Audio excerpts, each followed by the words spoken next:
Hello guys, welcome back to my channel Arushi Saha লাইফস্টাইলে। আশা করছি তোমরা সকলেই খুব ভালো আছো, আমিও খুব ভালো আছি।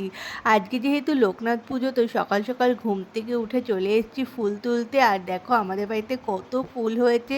তো আমাদের বাড়িতে প্রচুর ফুল গাছ, আর আজকে যেহেতু লোকনাথ পুজো, তো অনেকটাই ফুল দেখি ফুটেছে গাছে। আর আমি ঝটাপট করে স্নান করে একদম ফুল রেডি হয়ে চলে এসেছি ঠাকুর ঘরে। আর ঠাকুর ঘরে যেহেতু সকাল সকাল চলে এসেছি, তাই ভাবলাম ঠাকুরদেরও আজকে যেহেতু একটা উৎসবের দিন, তো নতুন পোশাক আশাক পরিয়ে দিই। তাই গোপাল ঠাকুরদেরও সুন্দর করে নতুন পোশাক পরিয়ে দিয়েছি। আর এখানে আমাদের বড় গোপালটাকে দেখো কি সুন্দর লাগছে দেখতে। আর তার সাথে লোকনাথ বাবাকেও সুন্দর একটা পোশাক পরিয়ে দিয়েছি। আর আমাদের বাড়ির ফুল যেগুলো তুলে নিয়ে এসেছি, সেগুলো দিয়ে ভাবছি যে একটা মালা তৈরি করে দিই। কারণ যেহেতু গাছে প্রচুর ফুল ফুটেছে, তো অনেকটাই ফুল হয়েছে, তো ওই জন্য সমস্ত ঠাকুরকে মানে মালা তৈরি করে দিয়েছি। দেখো টগর ফুল দিয়ে আর সিংহাসনটাও ফুল দিয়ে সুন্দর করে সাজিয়ে নিয়েছি। তো বেশ ভালোই লাগছে দেখতে। আর এদিকে মা ডাকাডাকি করছিল, কারণ মা ওদিকে রান্নাবান্না করছে তাই। তারপরে দেখি মার অনেক কিছুই গুছগাছ হয়ে গেছে। আর এইদিকে বাবা দেখো এই সমস্ত বাজারগুলো করে এনেছে।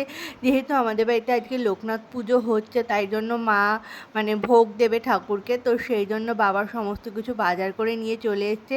তারপরে আবার গেছিলো বাজারে, তো সেখান থেকেও আবার দেখো যেসব মানে যেই জিনিসগুলো আনা হয়নি, তো সেগুলোও নিয়ে চলে এসছে।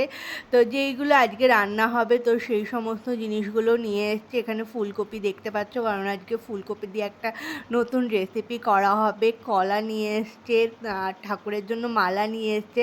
আমি বলেছিলাম যে ঠাকুরের জন্য একটা মালা নিয়ে আসতে, কারণ এই রজনীগন্ধা মালাটা আমার না খুব ভালো লাগে। আর যেহেতু পুজো, তো একটা ঠাকুরকে মালা পরাতেও বেশ ভালোই লাগে। তো ওই জন্য মালা, তারপর শসা, পেয়ারা সমস্ত কিছু নিয়ে চলে এসছে। আর এই দিকে দেখো আমি ওইদিকে ঠাকুর ঘরে মালা গাচ্ছিলাম, আর এইদিকে মা দেখি একা হাতে সমস্ত কিছু গোছগাছ করে একদম গুছিয়ে নিয়েছে। তো সমস্ত কিছু অলরেডি গুছানো মানে কাটাকুটি হয়ে গেছে, আরও কিছু কাটাকুটি বাকি রয়েছে। তো সেগুলোকেই মা এখন কেটে নেবে, কেটে যোগাযন্ত্র করে নেবে। আর এটা দেখো এখানে গাজর, বিনস, ক্যাপসিকাম এগুলো সমস্ত কিছু কেটে নিয়েছে। ওদিকে ফুলকপি বাবা যেটা এনেছিল সেটাকেও মা কেটে নিয়েছে।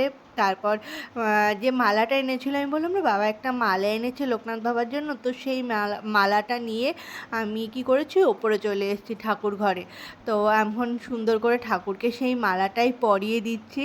তো আমার মালাটাও সুন্দর করে পরানো হয়েছে। আর মালাটা পরানোর পর বাবা এই জায়গাটার লুক পুরো চেঞ্জই হয়ে গেছে। তো ঠাকুর ঘরে আমি যে ফুলের মালাগুলো দেখতে পাচ্ছ রজনীগন্ধা, সেগুলো দিয়েও সিংহাসনগুলোকে সুন্দর করে সাজিয়ে দিয়েছি।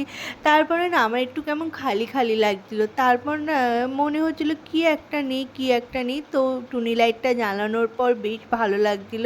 এখন সিংহাসনটা দিয়েও ঠাকুর ঘরটা বেশ ভরা ভরা লাগছে। আর এদিকে মা ফ্রাইড রাইস করবে বলে সমস্ত কিছু ভাজাভুজি বসিয়ে দিয়েছে, আলু ভাজতেও বসিয়ে দিয়েছে। যেহেতু আলুর দম হবে আর লুচি করবে, তাই জন্য লুচিগুলো সব বেলে ভাজতেও দিয়ে দিয়েছে। আর তোমাদের সাথে একটা গল্প শেয়ার করি, মা এদিকে রান্না করুক আর আমি তোমাদের সাথে একটা গল্প করি। আগে যখন আমি খুব ছোট ছিলাম, আমার মনে আছে, কিছুটা মনে আছে, আর বাবা গল্প করে যে আমাদের বাড়িতে আগে লোকনাথ পুজো হতো, মানে খুব বড় করে ধুমধাম করে, মানে আগের দিন থেকে আমাদের বাড়িতে লোকজন আসতো, খাওয়া দাওয়া করতো, প্যান্ডেল করা হতো, তো অনেক আত্মীয় স্বজনরা আসতো, বেশ মজা হতো। তো এখন পুজোটা অনেকটাই ছোট হয়ে গেছে, মানে অনেকটা বলতে পুরো ঘরোয়া হয়ে গেছে। তো আমরাই জাস্ট নিয়মটা পালন করার মতো পুজোটা করি। তো যখন আমার ঠাকুমা ছিল, তখন এই পুজোটা খুব বড় করে করা হতো। তো দেখা যাক ভবিষ্যতে যদি মানে ঠাকুরের কৃপায় কখনো যদি আমাদের সেরকম সামর্থ্য হয়, মানে আমার বা আমার ভাইয়ের, তো আমাদেরও খুব ইচ্ছা আছে সেরকম বড় করে পুজোটা করার আবার আগের মতো। তো বাবা গল্প করছিল, তো বেশ শুনছিলাম, ভালো লাগছিল।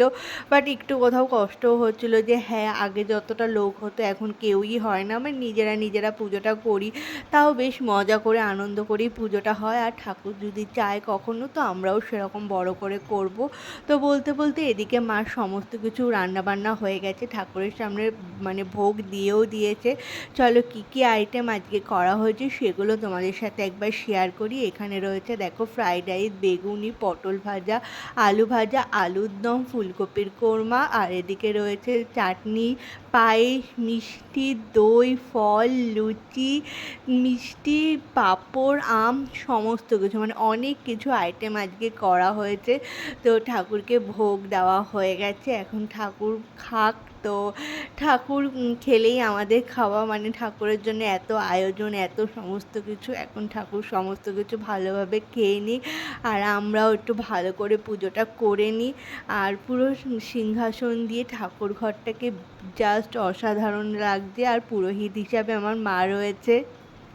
তো আমাদের ঠাকুরমশাই দিয়ে পুজো হয় না, আমরা নিজেরাই পুজো করি। তো মা এখানে পুজোটা কমপ্লিট করে নিয়েছে, সেই জায়গাটা আর তোলা হয়নি। তো ঠাকুর এখন খাচ্ছে, আর এদিকে আমরা চলে এসেছি কলা পাতা কাটতে, কারণ আজকে আমরা দুপুরবেলার প্রসাদ খাবো কলা পাতায়।